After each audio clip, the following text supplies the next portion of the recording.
Hello and welcome back to my channel. In today's vlog, I am going to be showing you how my weekend went as a homemaker. Most of the activities I did in the kitchen throughout the weekend. I mean Saturday and Sunday majorly. So this is Saturday morning. I decided to make some homemade akara using beans flour. If you can remember, I made these beans flour some weeks back and it's been serving me. I tied them in two large pouches, and stored them in a container to avoid contact with air. So here I'm trying to pour in some into the container so I can be assessing it from the smaller container instead of assessing the bigger portion all the time. So I've gotten enough quantity and I'm just going to measure out the amount that I need.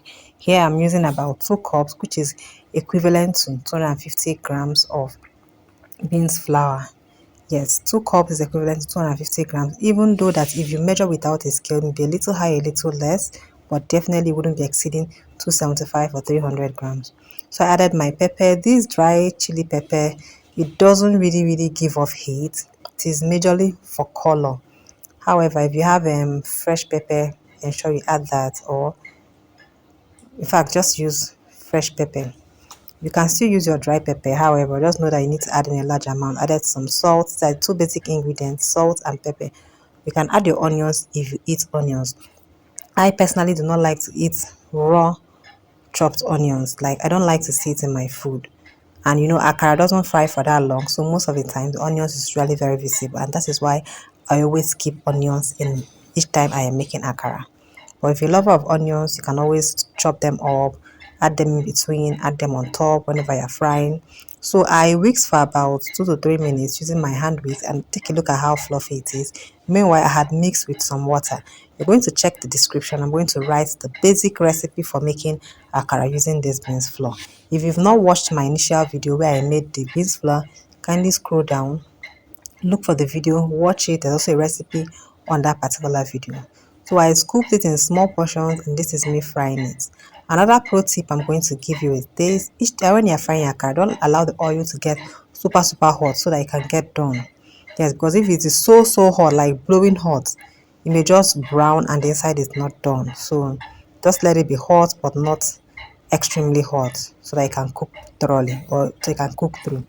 So after about 5, 6, 7, 8 minutes is done, and I've just taken it out. I'm going to repeat this process depending on the amount of akara batter that you have. So I just did mine twice and I exhausted my batter. So this skewer is very important. Use it to turn it around, use it to flip it around. It's really very easier for me to use that tiny stick called a skewer. After I was done, I tried to make pap because usually I love pap and akara because it goes well. Yes, most times if you don't have bread at home, pap is always the go-to combo you can use for akara. So I brought out the amount I needed, poured in some water. Another pro tip for making pap is this: when you're dissolving, ensure it is not too watery. Add a little water, ensure that it is thick in consistency. Bring your water to a boil, don't overboil it so it doesn't form lumps, and gently you're going to start pouring this. One other thing about pap making is that you need to use your discretion. Look at the pap you're making, take a look at it. Also know that okay, this is the quantity of pap it's likely to produce, so you know when to stop pouring water.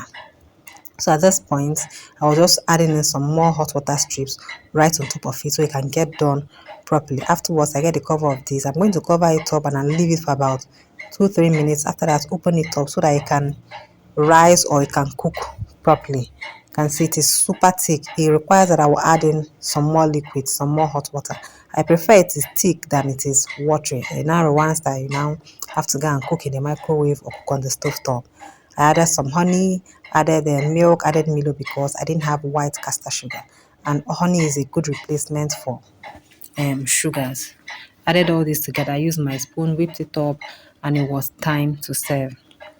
Poured it into my serving plate, and that was it. My kids usually enjoy akara a lot. Throughout the weekend, I made akara on Saturday, I made akara on Sunday, and even this Monday morning, they were asking me if akara. I said, "What? Are you guys not going to school?" If I had made akara given to them as a snack, I am sure they're going to enjoy it. But no, we are prepping for school, please. On Sunday, I actually went to church. This is me and my baby trying to adjust him. The church came to an end and I came back. Another major thing I did was to revive my dry cow skin, dry pomo.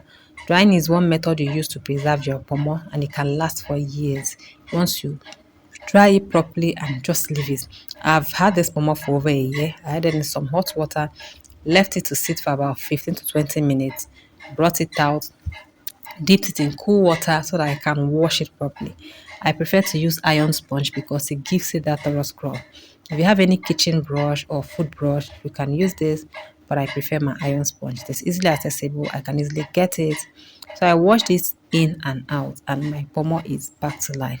So once I want to cook, all I do is just to cut into desired shape and size and boil. So I'll be using it to cook this week. So guys, that's how my week was. Don't forget to subscribe. Bye.